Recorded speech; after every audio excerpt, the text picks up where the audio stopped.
चंदनपुर गांव में राजवीर और कमलेश नाम के दो सौतेले भाई रहा करते थे। राजवीर की माँ राजवीर को जन्म देते ही चल बसी। एक दिन राजवीर एक घने पेड़ के नीचे उदास बैठा हुआ था। तभी वहां पर गांव के मुखिया आता है और राजवीर से बोलता है, राजवीर, आज तुम फिर इस पेड़ के नीचे उदास बैठे हो। आज फिर घर वालों से झगड़ा हुआ है क्या?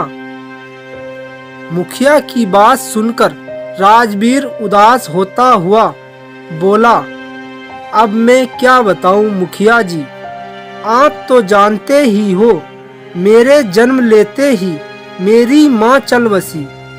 इसी के चलते मेरे पिता ने दूसरी शादी कर ली। मेरी दूसरी माँ मुझे कभी अपना बेटा नहीं समझती है। हाँ, जानता हूँ तुम्हारे पिताजी की जो दूसरी संतान है, तुम्हारा पिता भी उसी को ज्यादा ही चाहता है। कभी कभी तो मन करता है मुखिया जी, मैं ये गांव ही छोड़कर चला जाऊं। अरे ऐसा भूलकर भी मत करना राजवीर, यही तो तुम्हारी सौतेली माँ और सौतेला भाई चाहता है। उन दोनों ने तुम्हारे पिता की आंखों पर झूठे विश्वास की पट्टी बांध रखी है, समझे? लेकिन मुखिया जी, आप तो जानते ही हैं, पिताजी भी मुझे पसंद नहीं करते। आप ही बताएं मैं क्या करूं? हाँ देखो राजवीर बेटा, तुम अपना मन छोटा मत करो। तुम्हें ईश्वर की ओर से एक वरदान मिला हुआ है। बड़े ही नसीब वाले को ये वरदान मिलता है। तुम अपना मन छोटा मत करो बेटा। अच्छा, अब तुम खुशी खुशी चले जाओ। मुखिया की बात सुनकर राजवीर वहां से चला जाता है। कुछ दूर पहुंचा था कि तभी उसकी नजर एक विशाल वृक्ष के नीचे लेटे एक बीमार साधु पर पड़ी, जो जमीन पर पड़ा करहा रहा था। राजवीर उस साधु को देखकर कहता है, साधु महाराज, आप जमीन पर क्यों लेटे हुए हो और आपको क्या परेशानी है? क्या बताऊं नौजवान, मुझे बहुत जोरों की प्यास लगी है और मेरी कमर में बहुत जोरों का दर्द हो रहा है और यहाँ से तालाब भी काफी दूर है। अच्छा, तो ये बात है। साधु जी, आप परेशान मत होना, मैं आपके लिए पानी लाऊंगा। आप बस थोड़ी देर इंतजार करो। इतना कहकर राजवीर ने साधु को सहारा देकर उसी पेड़ के नीचे बैठा दिया और तालाब की ओर निकल पड़ा। कुछ देर बाद राजवीर साधु के लिए पानी लेकर आ जाता है और कहता है, साधु जी, मैं आपके लिए पानी लेकर आ गया। साधु बोला, नौजवान युवक, क्या तुम जानते हो, मैं कई घंटों से जमीन पर लेटा हुआ था, मगर किसी ने भी मेरी मदद नहीं की। तुम पहले व्यक्ति हो जिसने मेरी मदद की और मेरी तकलीफ देखी, पानी भी लाकर दिया। बेटा, मैं आपकी तकदीर देखता हूँ। साधु ने कुछ देर सोचा और बाद में राजवीर से कहा, तू बड़ी तकदीर वाला है बेटा। यह सुनकर राजवीर अपने घर चला गया। घर आते ही उसकी सौतेली माँ उस पर बरस पड़ी। दिन भर तो तू कोई काम काज करता नहीं, बस बैठे बैठे खाता रहता है। अरे मेरे बेटे कमलेश से कुछ सीख, वो अपने पिता के साथ खेतों में काम करता है और उनका हाथ बटाता है। तू तो आवारा ही घूमता रहता है। वो पिताजी के साथ खेतों पर इसलिए जाता है कि पिताजी उसे अपने साथ लेकर जाते हैं, मगर जब भी मैं कहता हूँ तो मुझे झट से मना कर देते हैं और डांटकर भगा देते हैं, जैसे कि मैं उनका बेटा ही नहीं हूँ। तो अब मैं क्या करूँ? जानती हूँ वो तेरे साथ ऐसा क्यों करते हैं, क्योंकि जिस दिन तू पैदा हुआ था तूने उसी दिन अपनी माँ को खा लिया। इसी वजह से तुझे वे मनहूस समझते हैं। बस बहुत हुआ माँ, अब मैं तुम्हारे मुंह से और कोई बात नहीं सुनना चाहता हूँ। अगर खाना बना हो तो मुझे भी खाना दे दो, बहुत जोरों से भूख लगी है।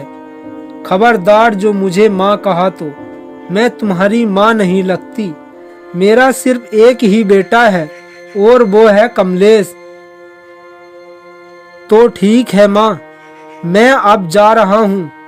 आज पिताजी से मैं बात करके ही रहूँगा। इतना कहकर राजवीर गुस्से से अपने पिता के पास चला गया, जो खेत पर काम कर रहे थे।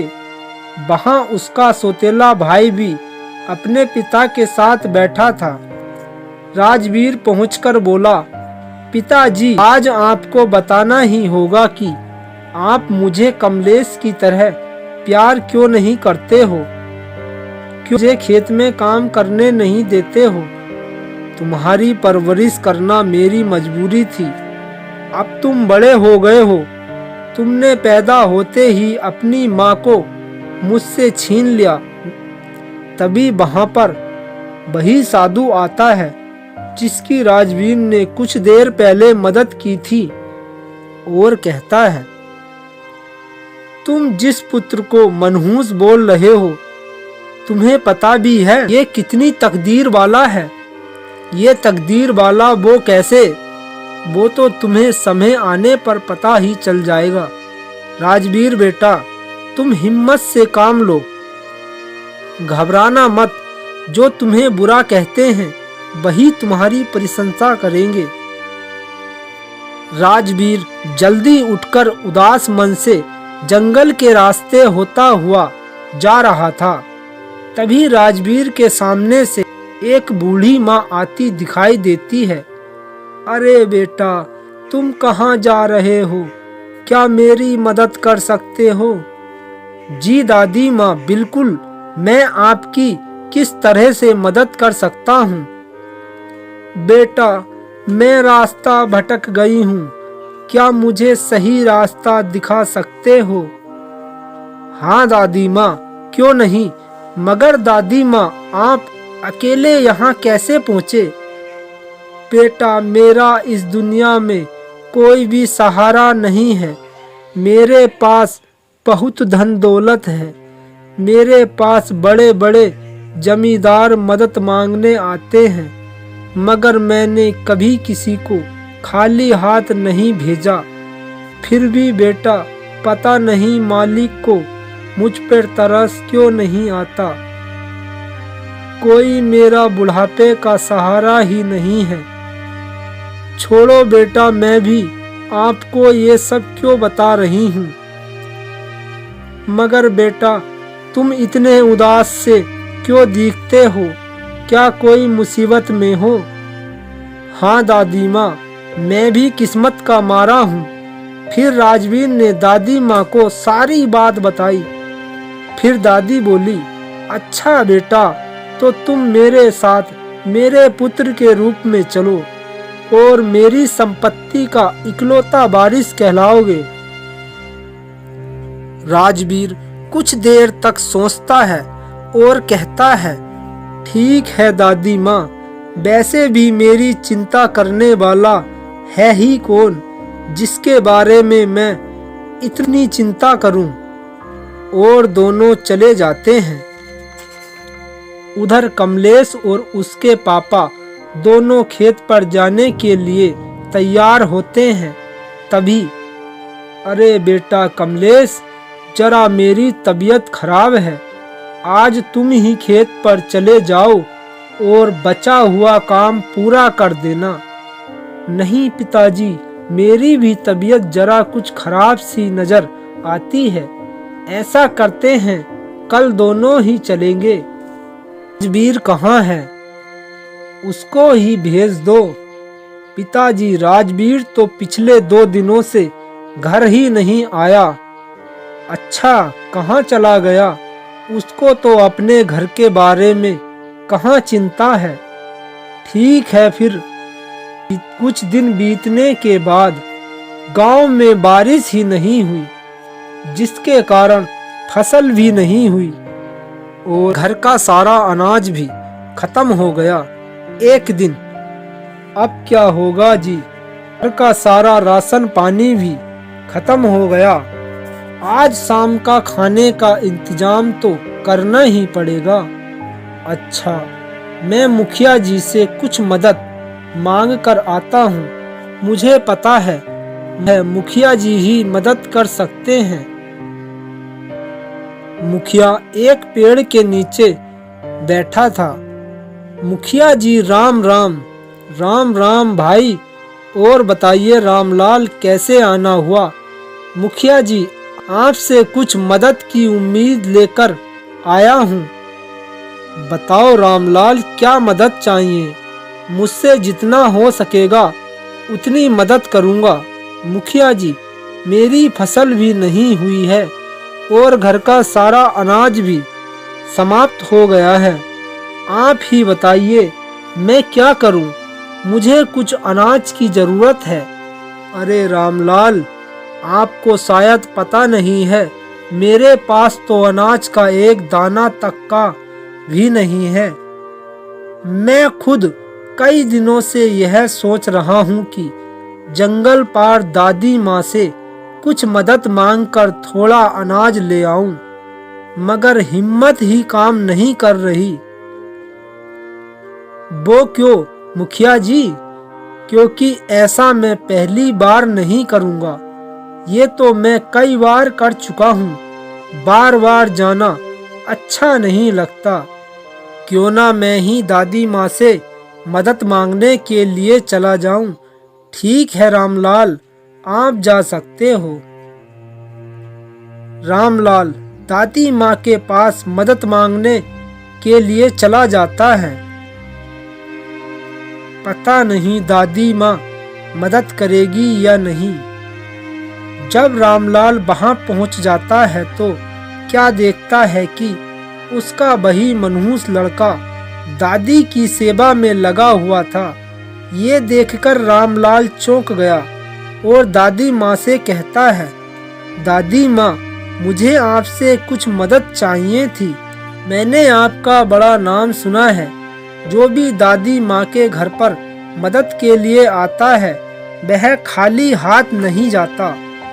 आपने सही सुना है, मगर आप मेरे इस पुत्र को देखकर क्यों चौंक रहे हो? ये मनहूस आपका पुत्र कब से बना है? खबरदार, जो मेरे पुत्र को मनहूस कहा तो जब से ये मेरे घर पर आया है तभी से मेरी किस्मत चमक गई। मेरी उम्र और भी ज्यादा बढ़ गई। चले जाओ यहाँ से, मैं आपकी मदद नहीं करूँगी। नहीं दादी माँ, यही तो मेरे पापा हैं, इनकी मदद करना मेरा फर्ज है। अच्छा राजबीर बेटा, तुम कहते हो तो मदद कर देती हूँ, मगर आइंदा मेरे इस पुत्र के बारे में कभी मनहूस मत कहना।